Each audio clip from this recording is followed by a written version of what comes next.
look, I have really no problem if people want to express their freedoms. You know, we live in a free country, and freedom of speech is one of the most important foundations. I disagree with you not letting them stay, truly. I hope that they understand the foundation of this country, power of speech, freedom of speech. And this is part of it. Why people are afraid to hear the other opinion. You know, I just told them, if you were in my shoes, if you had the same journey, would you come to the same conclusions? Why the fear? Why the fear to listen to someone, to a human being, to a spiritual being going through a physical experience? Any of us could be in that situation. Anyone. Even if it was an Israeli. And many times I challenged my Israeli friends, if they were born in Palestinian refugee camps, what would they be today? The Israeli defense minister at that time was asked, if you grew up in a Palestinian refugee camp, what would you be? He said, basically, I would be a terrorist. Because our environment shapes who we are. Our environment shapes our consciousness. Some of us get stuck in that state of consciousness, and some of us know how to evolve and how to grow and how to see a bigger picture. But this requires to give up things, to get out of our comfort zone, and to hit the road towards the unknown. And this is the biggest fear, not only of Muslims and Jews and Christians and atheists. It's a human condition. All of us choose to stay in our comfort zone. I have my allegory of the sheep. The sheep thinks that the shepherd is their best friend. But practically, the shepherd is their worst enemy. Gives them food, water, and they just obey and follow. And this is a human condition. The majority of people need or feel the need for a leader. Even the leader is taking them to a complete destruction. If you look at the Palestinian and the Arab leaderships for many years, where they're taking the Muslim and Arab nations to destruction, and people don't have the power to stand for themselves, to think for themselves. And when they see a different truth, to say no. This is the problem in the Middle East. And I don't know truly why I choose to carry this burden. I just enjoy, my yoga practice, my breathing. I have no need to be here tonight. I am not trying to create a movement, and I'm not trying to fix the world. This has to be the will of every individual. A thirst for freedom. If you are not thirsty for freedom, you will always be a slave.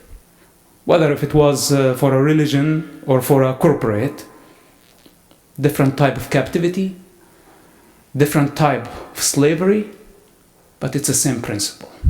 And many people are stuck, whether if it was in the United States of America or if it was in the Middle East. I go back to the topic. So growing up next to the cemetery, I was afraid of that place. It was scary and dark. One day, I saw a group of people going inside to bury a dead man. And I had the courage to go with everyone. I was little, the only boy with the crowd. They start burying the guy. For the first time, I see the face of a dead man. I was a little scared, but I was scared more when the imam is the Islamic religious person, start talking about what happens after everybody leaves. And this is a fundamental part of the Islamic belief, by the way. What's called torture in the grave. The Imam said, after people leave, 2 angels will come and bring this man's soul back to his body, and they will ask him questions. The first question, who is your God? If he doesn't know the right answer, they will torture him. They will ask him again, who is your prophet? If he does not say, Muhammad is my prophet, they will torture him. Now I'm hearing those words. I start to think to myself, I never felt good about this place. And here we go. All this torture was taking place just next place to where I live. And I went back home. And I kept thinking about the torture. I wanted to investigate on my own and see what really happens. I asked my friends if they were willing to go back with me to the cemetery. They refused. I went back on my own, terrified, for the sake of truth. I was only 10 years old. I got closer and closer to the grave, and I tried to listen. Finally, I found myself putting my ear on the soil, and I did not hear anything. Believe it or not, I was very disappointed. I went back to my mother, and I told her, the Imam said 1, 2, 3. And I went back, and none of it is true. She started yelling at me. She became mad. She told me, why didn't you act like all other children? Why do you have to go back to the cemetery? Why didn't you just stay home, do your homework, do your thing? And when she started yelling at me, I started crying, because I put lots of effort. It took lots of strength to go back to that grave, to seek the truth. And now, instead of she appreciating what I did, she's yelling at me. When she saw me crying, she told me, son, listen, only animals can listen to torture in grave. People don't get a chance to hear it. An Islamic theory. It's a fable, but everybody believes in it. Young and old. You will find a 70-year-old man standing there believing what the Imam is saying. For some reason, I had to go back. And this is my life. Going back, even if it has to go to the grave, to go through the experiment, to see the truth on my own. I don't believe in what people say. I don't believe in their theories.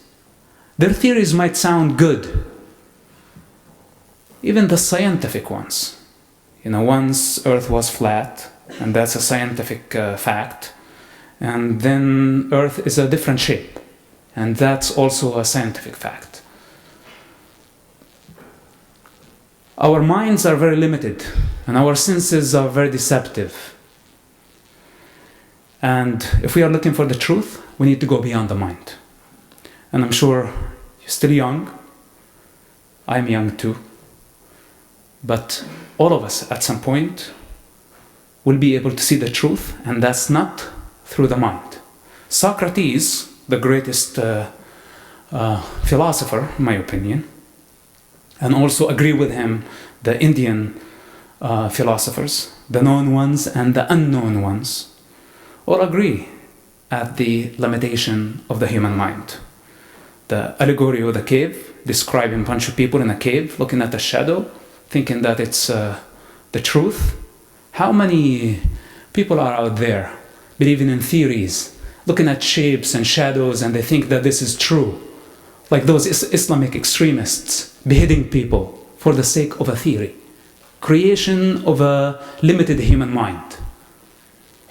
And when you come to talk and discuss something like this, it becomes a matter of political correctness. And the cycle of violence keeps going on and on.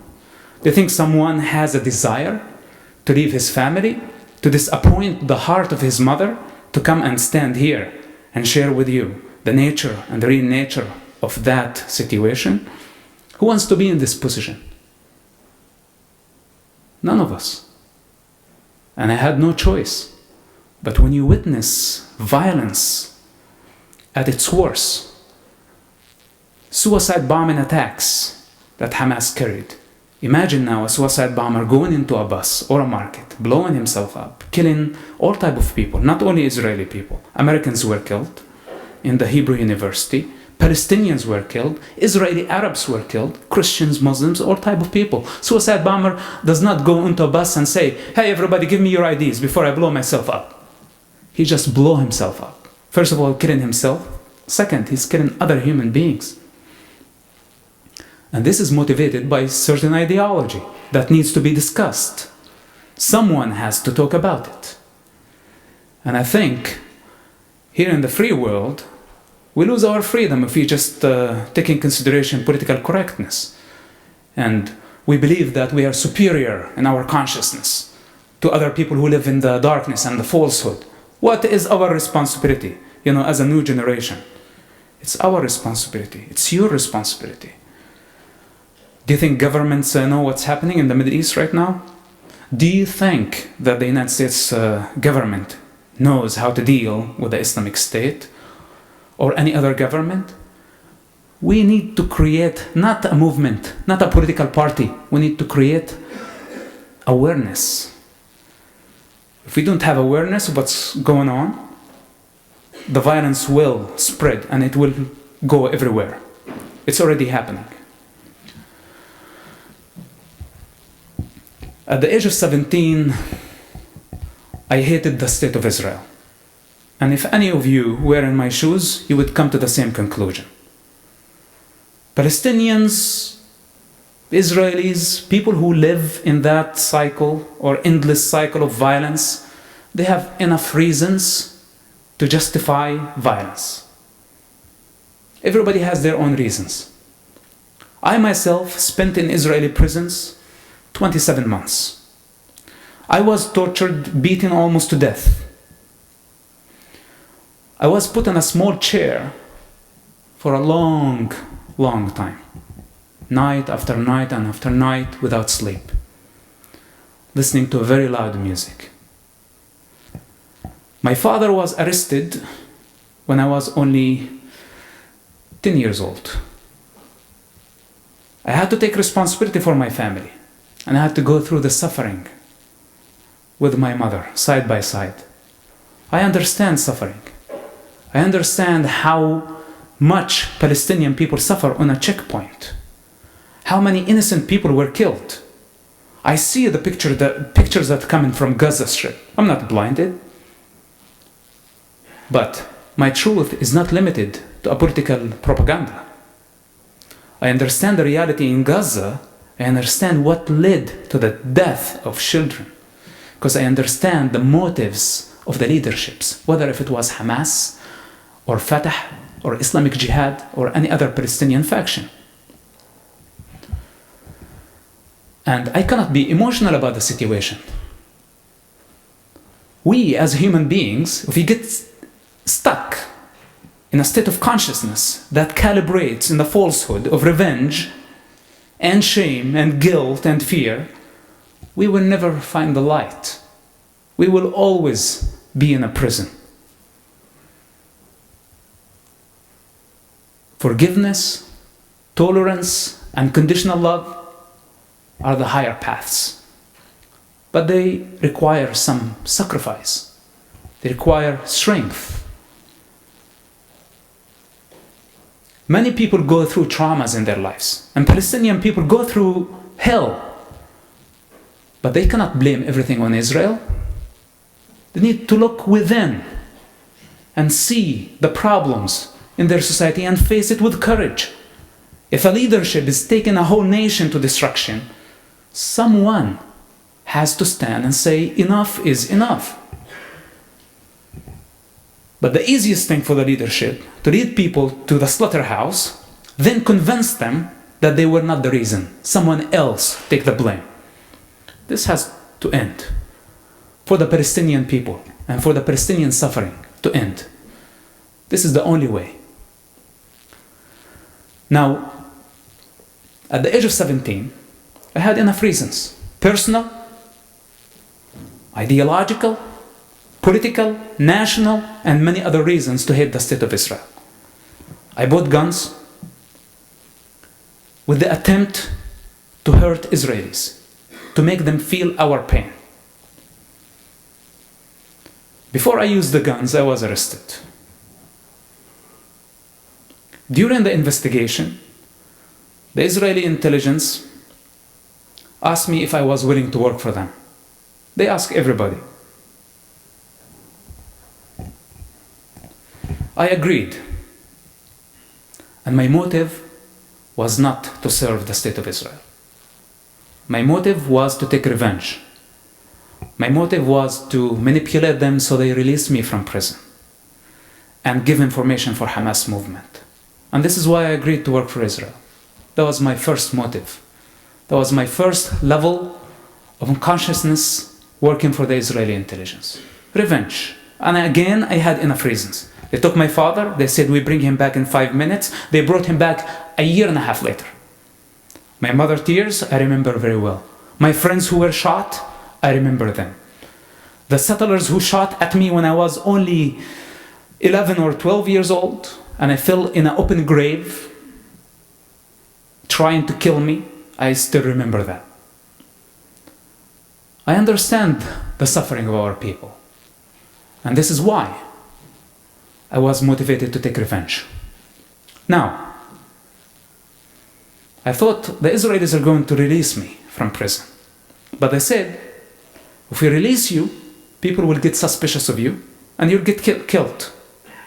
We have to send you to prison like other prisoners. You spend some time, and after you're released, we can work together.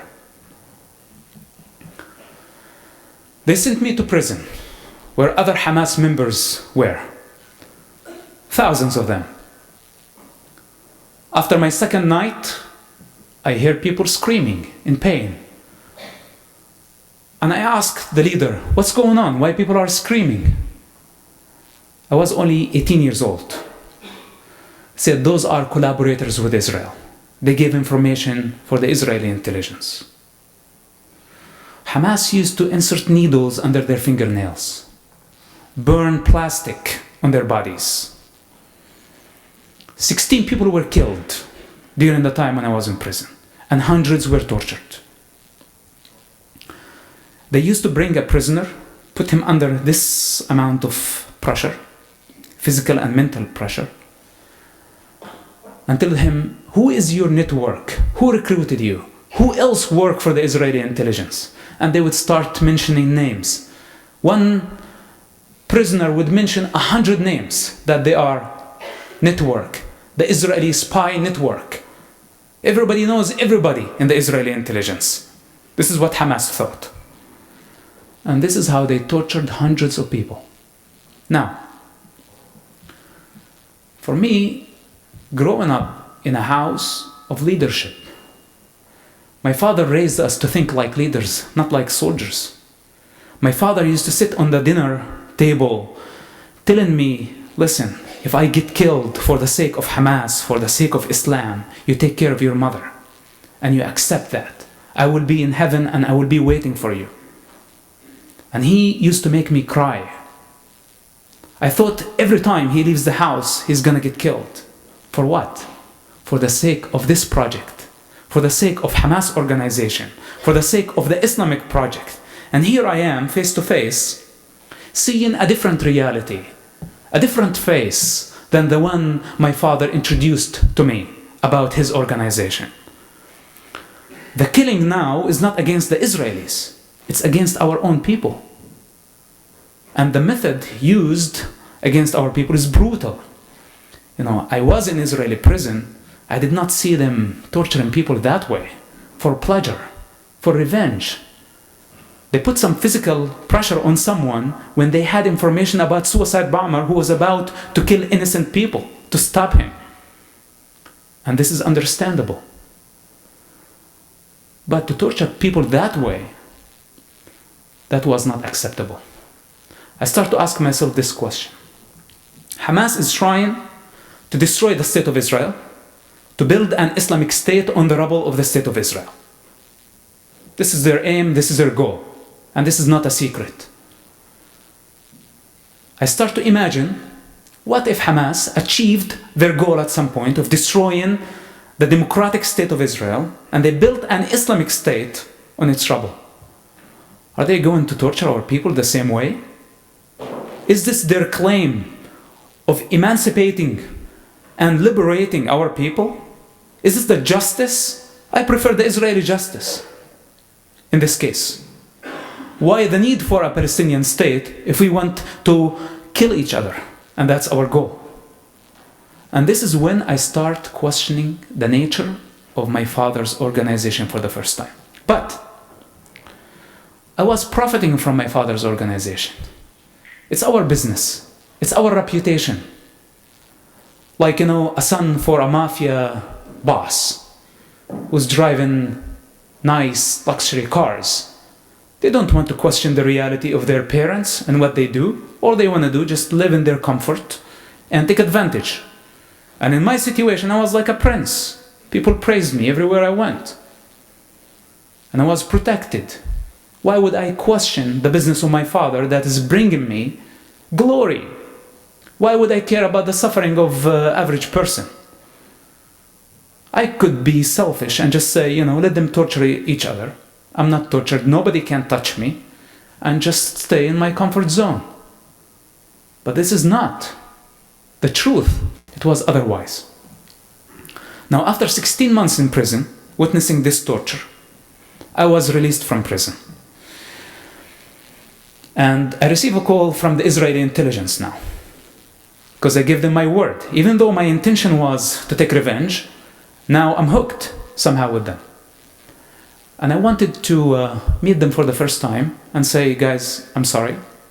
I have no interest in working for you anymore. In our first meeting, which, did not take a place like in Starbucks, in a visible world, it was like from a car to a bus to a gas station to somewhere under the ground in Jerusalem. And here I am face to face with the Israeli intelligence. The first question I asked them, why didn't you come to rescue the people who worked for you? People were screaming in pain, they were tortured. And now you have the guts even to come and convince me that I have to continue with you. You don't care for people who work for you. And the answer came that none of those guys who were tortured in prison had a relationship with us, basically. And I said, why am I supposed to believe you? They said, how many people did we connect you with when we sent you to prison? I said, nobody. And they said, this is not how we work. We don't have a network. Hamas thought, and Hamas choose to believe that there is a network. So if one spy is exposed, the whole intelligence service would be exposed. This is not intelligence work. This is somehow stupidity. And this is not how the Israeli intelligence work. For 10 years, I was never introduced to any other agent in the field, in the intelligence world. And this is how it works, I think, for CIA, for FBI, for other intelligence services.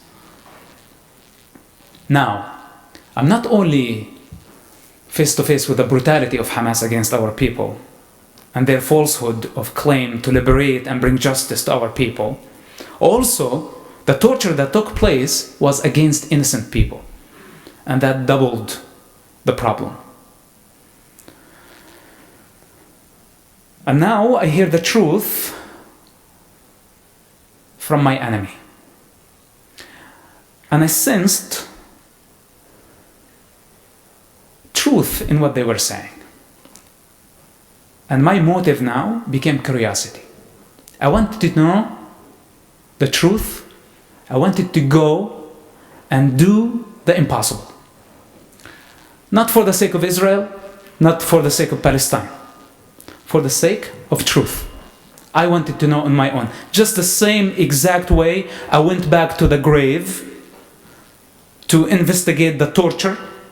Here I am, crossing all the red lines with my father's worst enemies to investigate the truth on my own, alone.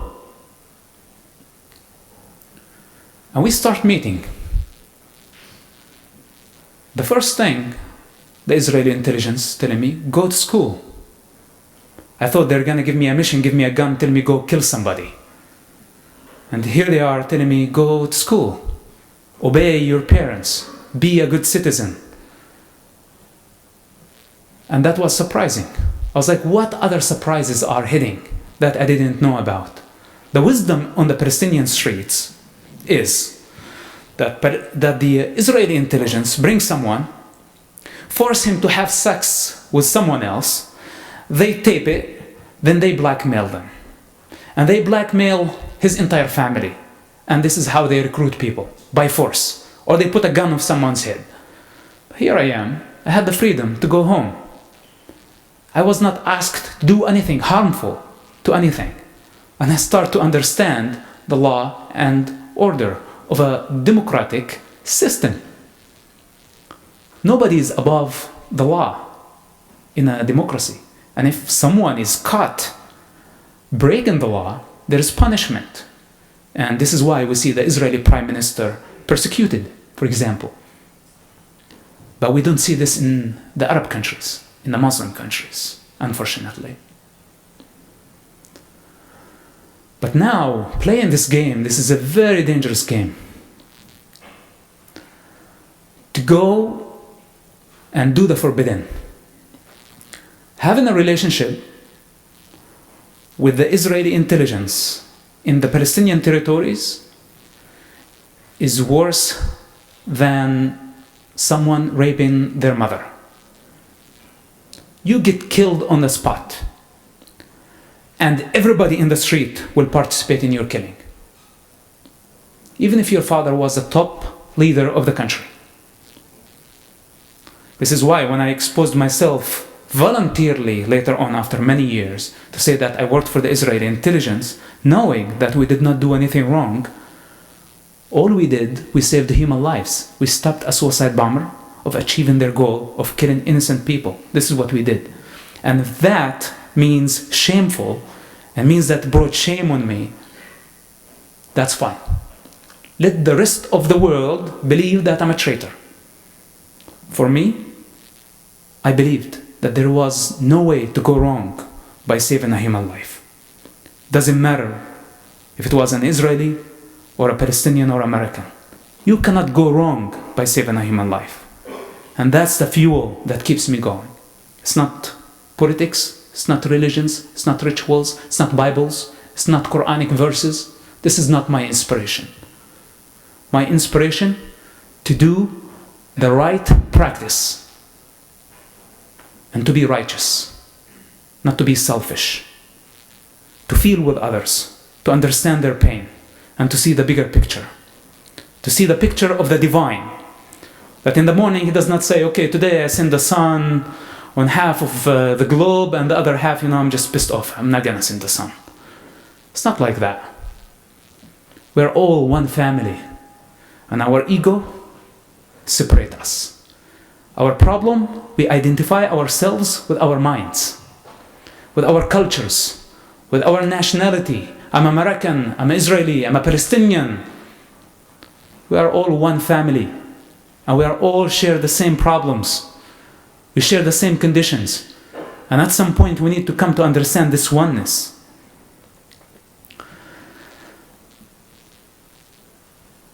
Awkward relationship with the Israeli intelligence. For about 3 years. I was not asked to do anything special. I was not asked to spy on anybody. I was not asked to do anything or any mission.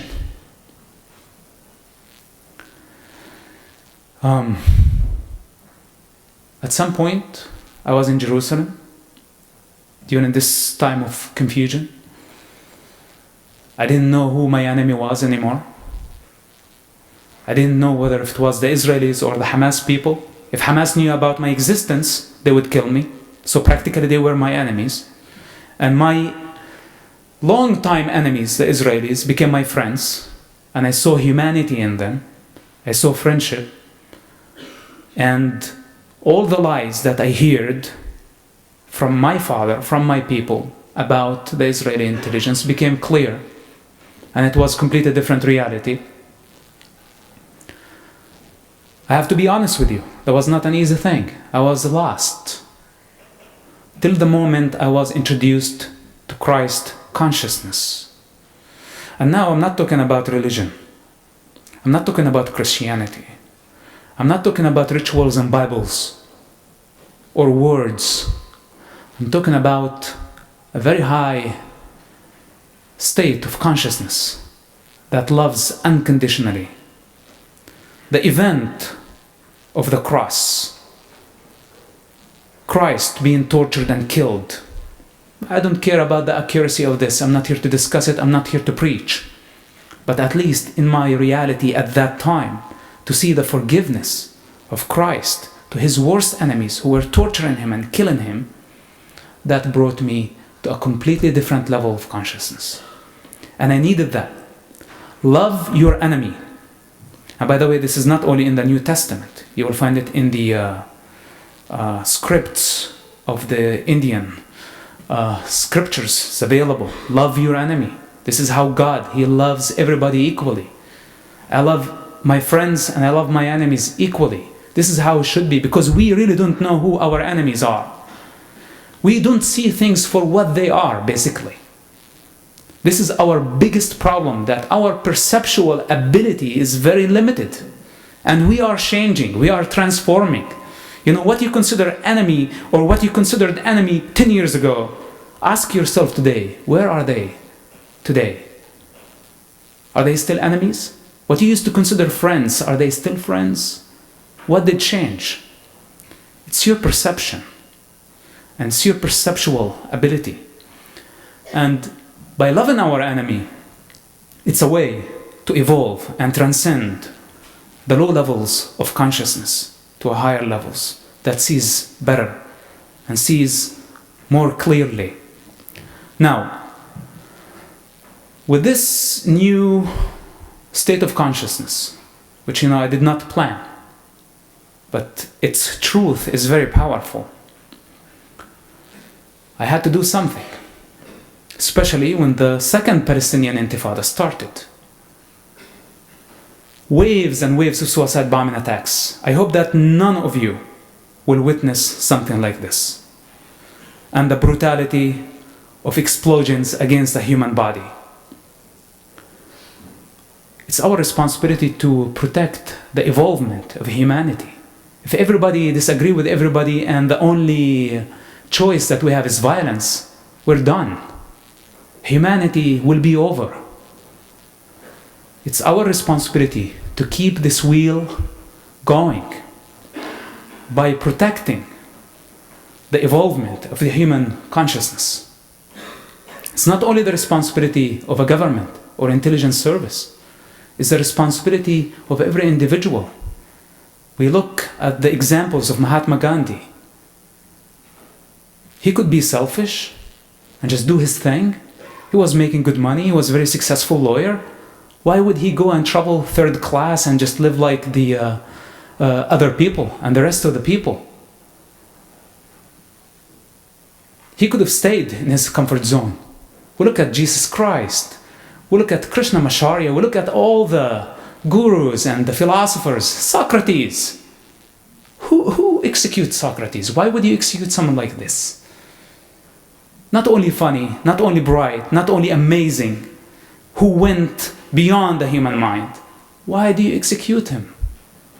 Because I believe most people choose to stay in the darkness. We're afraid to face the light. The light gets us out of our comfort zone. Now, as an individual, put yourself in my position. You have information, and you can stop a suicide bomber before they achieve their goal of killing innocent people. What would you do? Forget about, who your father is, where you're coming from as a human being. Tonight, you had a piece of information that someone is about to kill an innocent person. What would you do about it? You say, the mafia is going to come after me? The drug dealers? The terrorist group? All of us can face this fear. But do you want to follow your mind that is limited, or you want to follow your heart because you know and you feel in your heart what killing feels like, what it is to shed an innocent blood. You can't chicken out, stick your head in the sand and say, I don't see, it's not my responsibility, I just want to take care of my own stuff. I don't care about saving the world. Some of us say, no, I want to be selfless, I want to do the right thing, even though I lose my family, even though I lose my identity, and I become homeless, unrecognized. People in the Palestinian territories are mad at me, and people in the Israeli street don't believe me. In the American society, they think that this is part of a propaganda or maybe a conspiracy. And there you go. You face the unknown. Everybody becomes somehow your enemy. And nobody wants to face this type of reality. But you can't go wrong by saving a human life. And that was my responsibility. That was my duty. I didn't know that one day I will be talking about it. I didn't know that one day I write a book and there will be a movie. When we saved human lives, you know what was the reward? I received a phone call that you have to go to prison for cover. There was no opening bottle of champagne and a party, as we see in the Hollywood movies. Nobody knew about my existence. Nobody told me thank you. I saved Israeli lives, but on my way out of the territory, the Israeli soldiers humiliated me and sometimes beat me because they didn't know about my identity and I could not tell them who I was. And you have to live this reality for 10 years, witnessing the madness of the human mind and what it can do. People following fluctuations. Whatever their mind tells them, they just go. This is why we have war. Because we cannot still our mind for a second. We cannot see it from outside. We are mastered by our minds. And just few of us can master our minds. In that reality, I believed in what I was doing. I chose to continue. One day I had 5 suicide bombers coming looking for my father.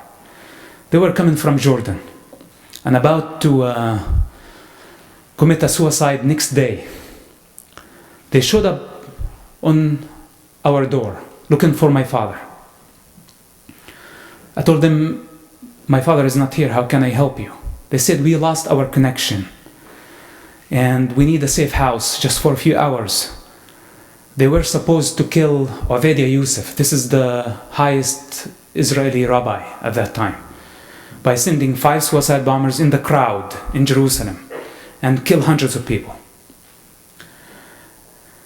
And they said, we need a safe house just for a few hours till we get ready. We are afraid that our connection would mention our safe house and it's not safe anymore. I told them, I have a solution for you. In a situation like this, you cannot let 5 suicide bombers to go on the run. Because the next thing you will hear only on the news that there is an explosion somewhere and hundreds of people are dying. I had to act immediately. I couldn't tell them, wait a second, let me call my Shin Bet friends and see what we can do. So again, it becomes an individual responsibility. I told them, what's in the car? They said, our tools and our gear. I look inside the car. It was full of explosives. Explosive belts that they put on the body. And other explosives, machine guns.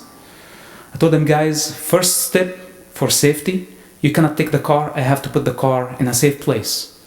And here is money, and here is an address. You go to that address and you wait for me. I took the car and I informed the Israeli intelligence. Within 30 minutes, the Israeli Prime Minister decided to drop a bomb on their apartment and kill all of them. The reason was not revenge, by the way. The reason, because they could not arrest them in case they mentioned my name. And the Israeli intelligence did not want to blow my cover. They wanted to kill them and kill the secret with them. Because Israel does not tolerate someone who's helping suicide bombers. Are we good on time? I just need about 5 to 10 more minutes, okay? Thank you.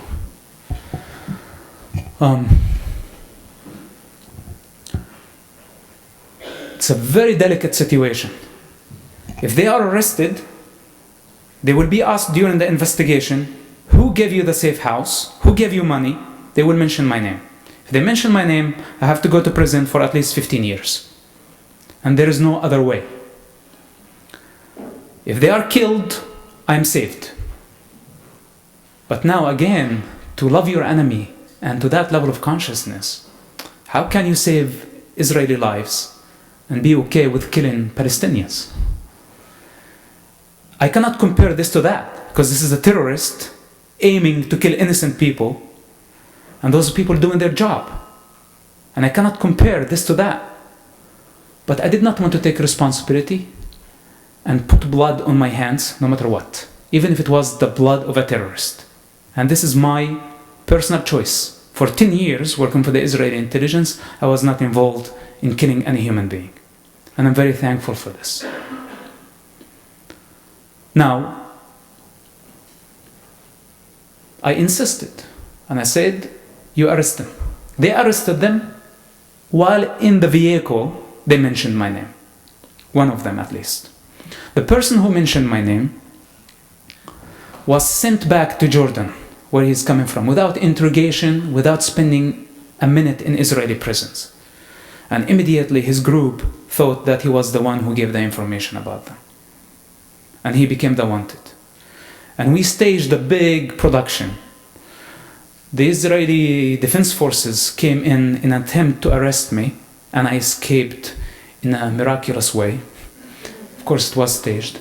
The Israeli Defense Forces did not know about my existence. They came truly after a terrorist. This is what they thought. The media covered the event live, and everybody believed that I was wanted by the Israeli intelligence.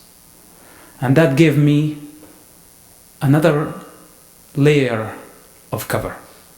This is how intelligence work, by the way, goes. Many things we look and we think, oh my God, they came, tried to kill him. This is how they made it sound like. They launched a missile into our house. They burned half of the house. In my room, I found 150 bullets in the wall. To show my mother, to show everybody, to show the IDF that we are serious of killing this terrorist who's helping other terrorists. And by the way, that made the Hamas military wing trust me, which I end up hanging out with other wanted people because I became wanted now, and gave us access to their locations, and we continued our operations to get to the masterminds who were behind the suicide bombing attacks, and we stopped dozens and dozens of suicide bombing attacks. That's not only my duty, it was the duty of a team. I took part of it. I consider that I did nothing. And I'm sharing with you, not because I want to claim anything or take any credits. I'm sharing with you to show you the difference from the place where I started, the level of consciousness that calibrated in falsehood, that was seeking revenge, to a higher level of consciousness that cares for the life even of a terrorist, even of the animal. By the way, at some point, I used to eat animal, and today I don't eat animal. And sometimes I would be in the jungle, and those mosquitoes, it's like they give me a very hard time, and I cannot even kill a mosquito. So I ask myself, what is this? What type of evolution is this? And if it's possible that it happens in this form, it's possible to happen in the form of the ISIS, the Hamas, the Hezbollah. This does not mean that we sleep and we don't fight the ones who are trying to harm and kill children and innocent people. We have to unify against this danger. But in the meantime, we believe that it's possible for any human being to evolve and to grow and to see a higher truth. This is my journey. I'm sorry if I left any gap in my story. We can cover some of it in Q&As. Thank you for listening, and thank you for being here. God bless you.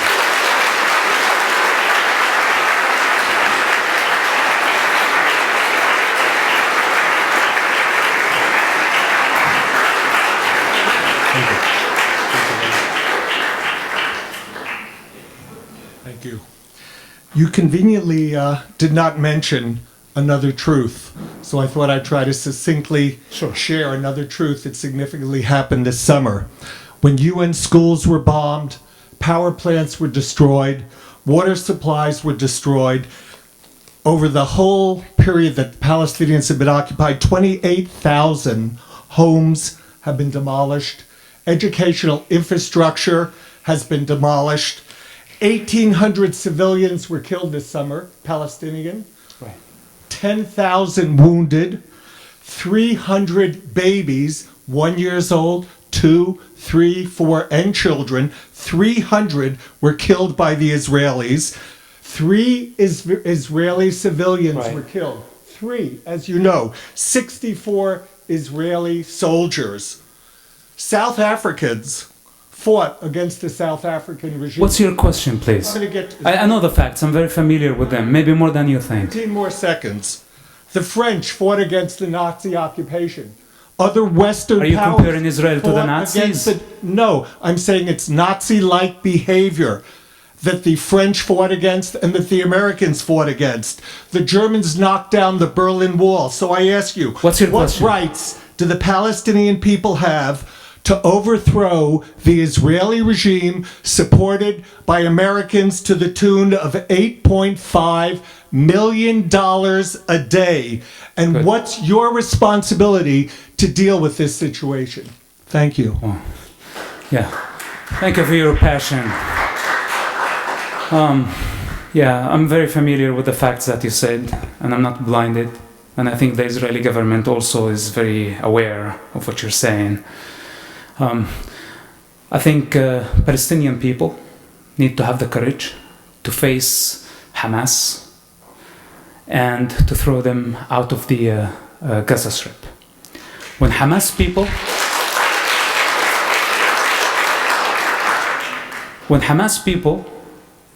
hide behind children in very populated areas and launch missiles and put an entire democratic country under the range of their missile. You had killing the children, not Hamas, that also is responsible. I'm talking about Israelis killing 300 children. Yeah, well, Israel asked the Shuja'iyya refugee camp to evacuate. They gave them 48 hours to get out of the area. Hamas asked them to stay in the area. And when Hamas launched a missile from a populated area, what are you expecting? If you were the Prime Minister of Israel, if you were an Israeli citizen, going to your work in the morning and you see a missile fly in the sky, how are you going to feel about this? I think you're coming from a very hypocritic place. I don't mean to insult you, but you are blinded to the reality. It's not about, what did you want to see thousands of Israelis killed? So you see an equal picture? You're comparing that was only 60 Israelis dead and thousands of Palestinians dead, and you think that this is not just? This is not the reality on the ground. The reality on the ground, there is a radical, ideological, religious movement that does not care for the Palestinian national agendas, and this movement is taking the entire region to destruction. Mahmoud Abbas and the Palestinian Authority are aware that the enemy is within, that their worst enemy is not Israel. They know that they can negotiate with Israel. And they know, and they know that Israel is not their worst enemy, but Hamas is their worst enemy. And time will prove what I'm saying. Thank you for your question.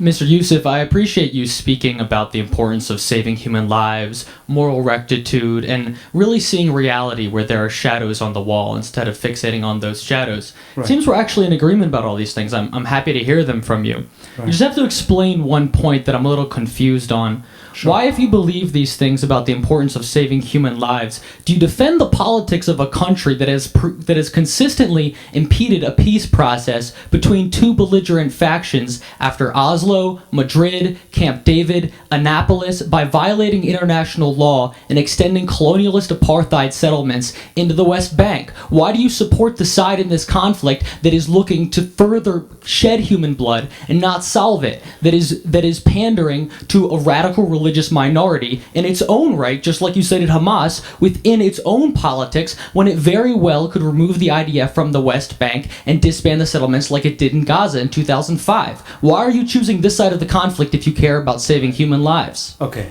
Well, you know, first of all, I'm not choosing sides here. You know, By working for the Shin Bet, you're not choosing sides? Working for the Shin Bet was for the higher interest of humanity. It was not for a political party. And the human interest of humanity is saving human lives. And I was very clear that we did not only save Israeli lives. If you can go back to the records and find how many Arabs, how many Muslims, how many Americans were killed in Hamas suicide bombing attacks, then you will understand that the mission of the Israeli government as a democracy was not to save Israeli lives only. Your life could be in danger if you were in a bus in Tel Aviv or Jerusalem. You would have been a target yourself. I grew up in the West Bank. Before 1967, you know, when the Arabs came to try to destroy the state of Israel and throw it in the sea, to make it food for the fish, Israel had nothing to do with the West Bank. The West Bank is a result of an aggression against the state of Israel, an attempt to destroy the state of Israel. And this is why we have the 1967 situation. For 60 years, the leaderships in the Palestinian territories and the Arab countries, unfortunately, they did not try to build a Palestinian state. Israel was willing to give back that land to the Arabs and to the Palestinians. But their attempt was to destroy the state of Israel, and this is the source of the problem. If their attempt was to build a Palestinian state, there would have been a Palestinian state by now. But for 60 years, they tried to destroy the state of Israel, and now they're coming after 60 years trying to build a Palestinian state. This is why we have a problem. Israel withdrew from Gaza Strip. What do we have today in Gaza Strip? We have Hamas building tunnels, putting children and women as shields, and causing the death of thousands of people, inviting Israel for a war that Israel does not like, to a muddy and bloody field. Is this what you want to see in the West Bank? I think it would be a big mistake giving Palestinians a state in the West Bank before they approve that they're capable of controlling the mob on the ground. Mahmoud Abbas does not have authority on the ground. Hamas has the authority. Hamas is not a national organization. Hamas is a terrorist, religious, ideological organization. First of all, we need to see the strength of the Palestinian authority withdrawing Hamas and taking over the street and showing a perfect democratic responsibility and system. After that, I think it would be a good idea to give Palestinians a Palestinian state. I've got to correct you on one point. You see that the Palestinians in the West It's not Bank a debate. did not You ask your question. Look, and I answer. You're talking about looking away from shadows on the wall, right. But you're saying you're not recognizing that Israel violated the very UN resolution that gave it statehood by currently imposing colonial settlements in the West Bank. And you're saying that the Palestinians were first not to want their state. Israel violated the original I'm not here to say who's first and who's second. I don't know how you interpret the Treaty of Westphalia. You asked me about my personal opinion. I think it's a big mistake giving any Palestinian leadership any piece of land with open borders when we see the danger of ISIS. Do you know where ISIS, you know how far it is from the borders?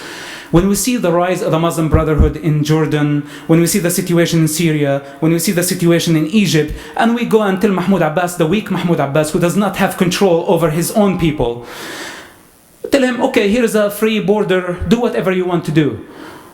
Nobody will accept this, and I think if Israel accepts this, I will be the first to oppose. Thank you for your question. Hi. Thank you for speaking. You spoke very beautifully, and I appreciated the metaphor about the sheep and the shepherd describing people who blindly follow their leadership. You can quote me if you like. Okay, I will. But so I'll ask, do you agree that we can apply this metaphor to the American citizenry, politicians, and news media who continue to refuse to acknowledge and confront the injustice and violence perpetrated against innocent Palestinian civilians by the State of Israel?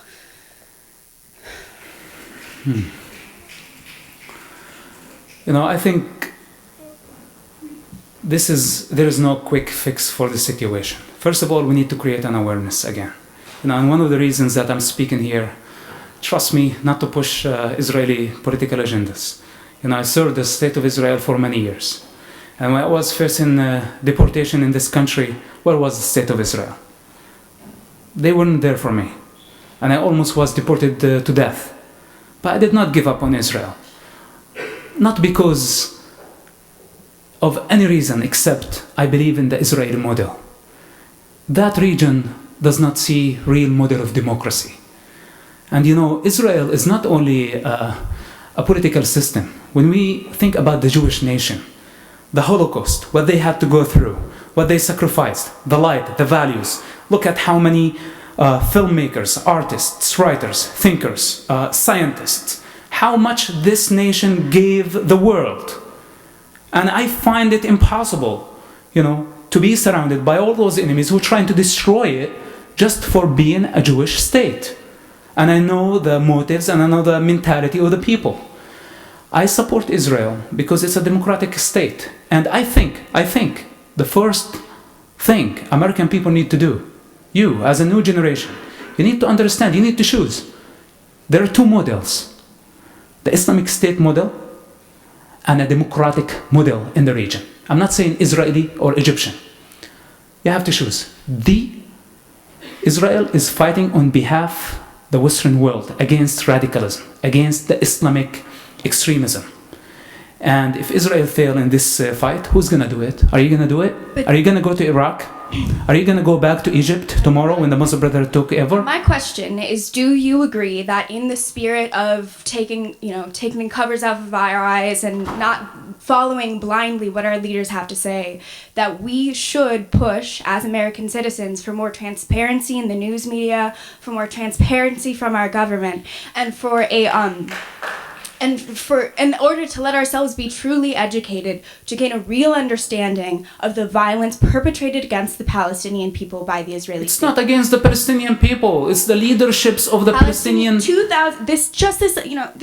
Just this summer, 2,200 Palestinian civilians were killed. The United States of America killed hundreds of thousands of Iraqis. The Syrian regime is killing hundreds of thousands of people. And I agree that it is war important is ugly. that You need.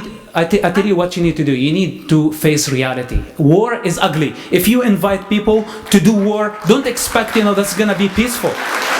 Hamas invited Israel for a war. They need to deal with the consequences. War is ugly. There is blood. It's as simple as that. I'm in complete agreement with you.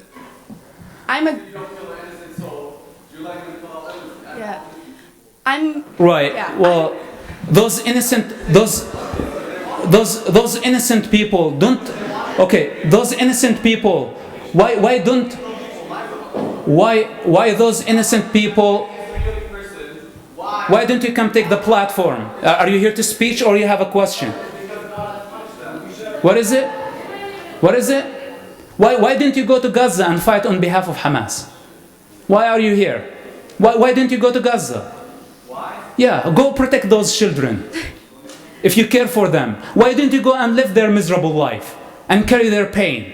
What do you know about the Palestinian pain? What do you know about the Palestinian children? Silence is better. Silence for you is better because you're speaking of not truth. Answer my question. So you don't believe? Okay,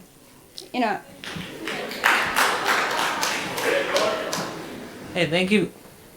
Thank you for coming to speak with us. Thank you.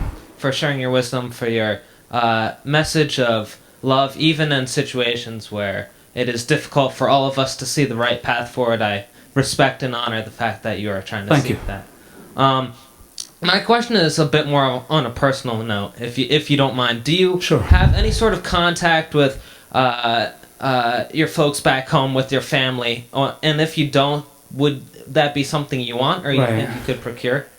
Right. Well, since the publishing of my book, my father disowned me publicly. And since that point, I did not speak to my parents. And this is something that I accept. I take it with a good heart.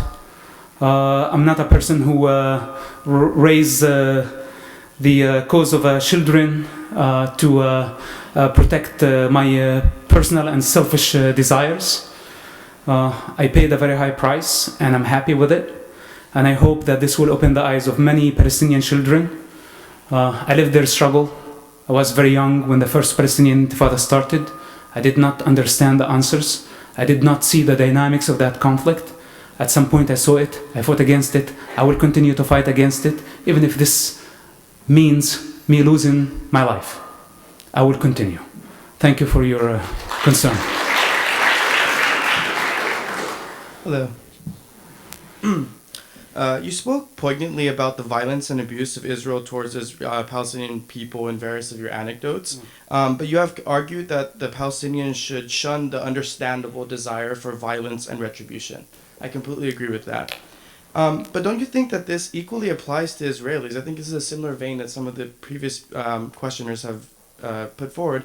Israel has shown an understandable, I think, somewhat understandable impulse for the disproportionate use of military force towards the occupied territories. I just feel like kind of framing this as a very kind of simplistic, almost like Hamas versus Israel kind of dichotomy is not very helpful, and making it Israel, Hamas being the embodiment of evil. And obviously I don't endorse Hamas and I don't like their tactics. But Israel's also done a lot of really counterproductive, really bad things. And I think that kind of having a more nuanced view where you apply the same standard to both sides, or maybe even a higher standard to Israel, given that it's in fact a state, is I think more productive. And I just don't feel like I am getting that from you. Okay, let me give you this fact. History did not start, just yesterday or a year ago. If you look at the Palestinian-Israeli conflict, and you look at the wars between Arabs and Israelis, you're going to find that 89% of the wars were initiated by the Arabs against Israel. And Israel was defending itself in the majority of the time. And that's by itself, I think, should be enough. But if you want me to extend, I'm happy to do that.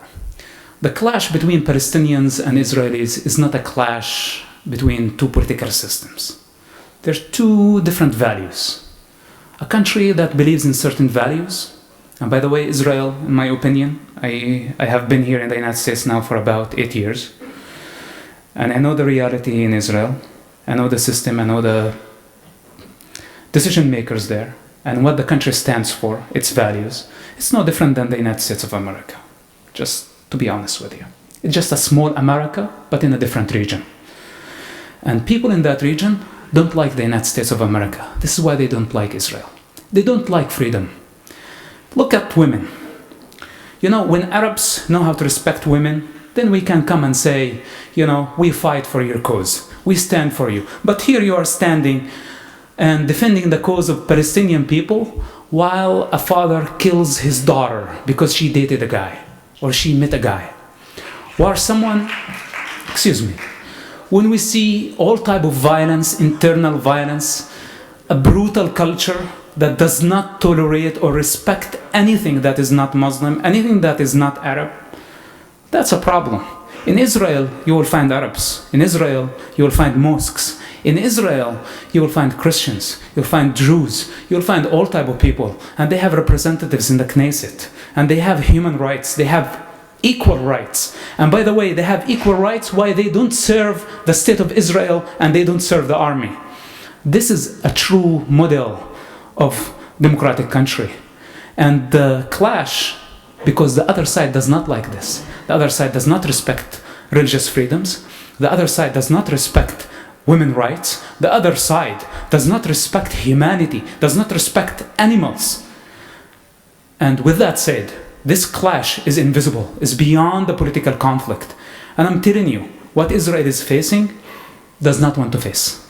And I hope that at some point people will come to realize this. Can I just have a quick follow-up? That's enough, thank you, because I think we have a couple more questions and I'm kind of done here. Hello, hi. My name is Ellie and I'm a co-chair over at UMass of a group called J Street U, which advocates for a two-state solution between Israel and Palestine. And I want to thank you for being here tonight. Thank you. So I just wanted to ask you, so just today Israel approved a new settlement block in the West Bank. And you said that you feel like Palestinians are not ready for their own state. I would disagree. But I did hear you say that you think that a two-state solution is a viable solution to this conflict. And I'm wondering if, given that in a two-state solution, the Palestinian state would be at least somewhat in the West Bank, if you are willing to publicly condemn the expansion of settlements, and if not, why? Well, I believe construction is better than destruction. Those settlements, by the way, that considered settlements are not settlements, they're cities. People were born there. It's their home. And I think this is a new reality that Arabs and Muslims and Palestinians need to accept. For the Palestinians, if they want really a state, the majority of Jordan is Palestinians. About 2/3 of the population are Palestinians, just for your information. So you don't support a Palestinian state? I support, it's like Gaza can go with Egypt, and part of the West Bank can go with Jordan, and the solution will be perfect. Why Palestinians want their own?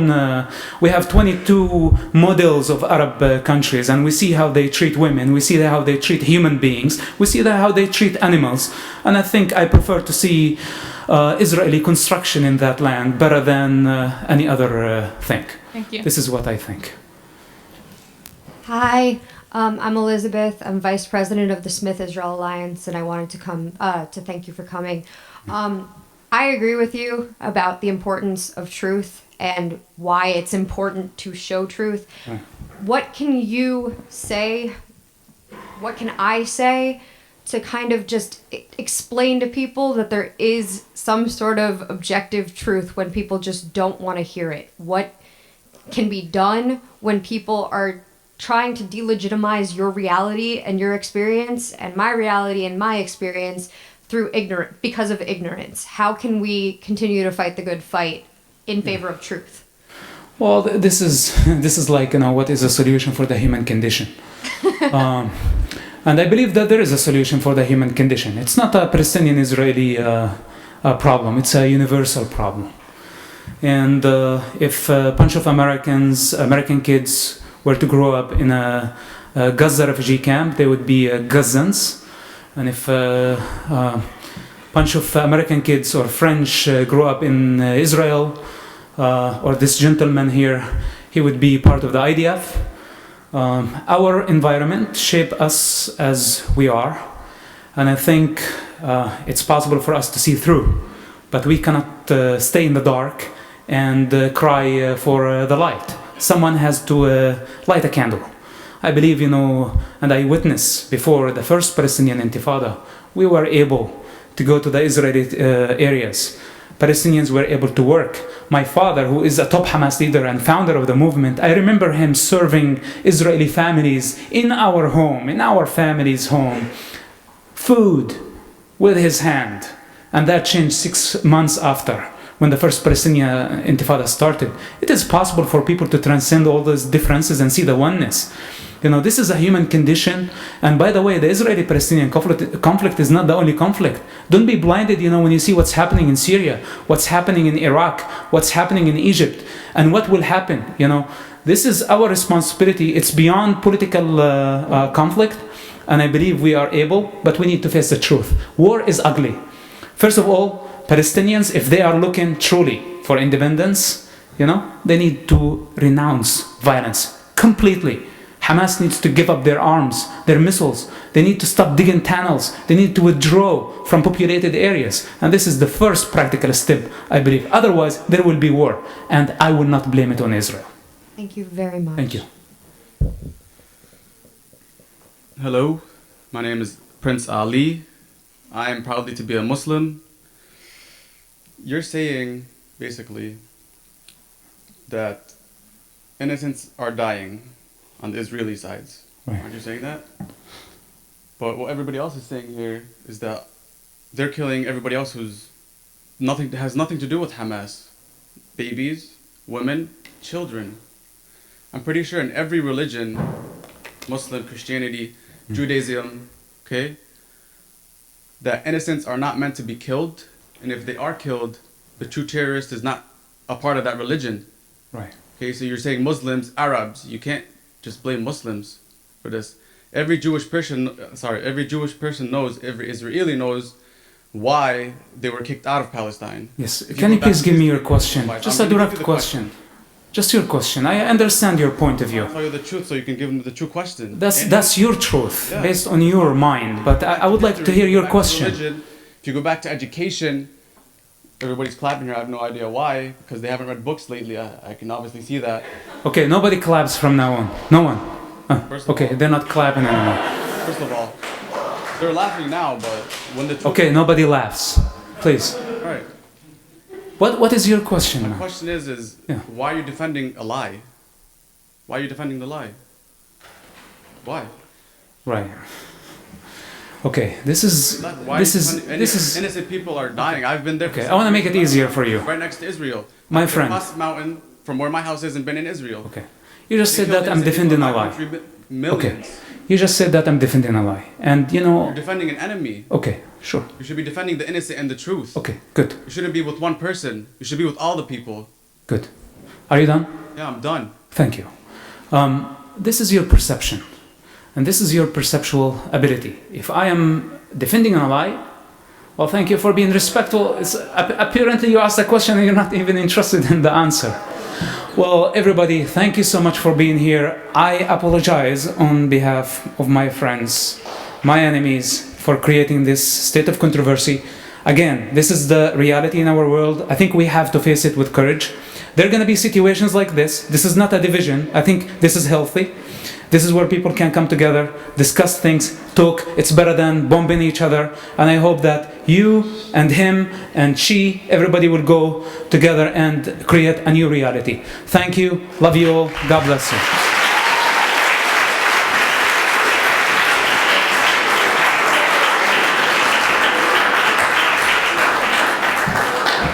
Thank you very much for coming out tonight. There will be a book signing taking place directly in the back with Mosab, and we're showing his movie Green Prince next week on Wednesday. Thank you again.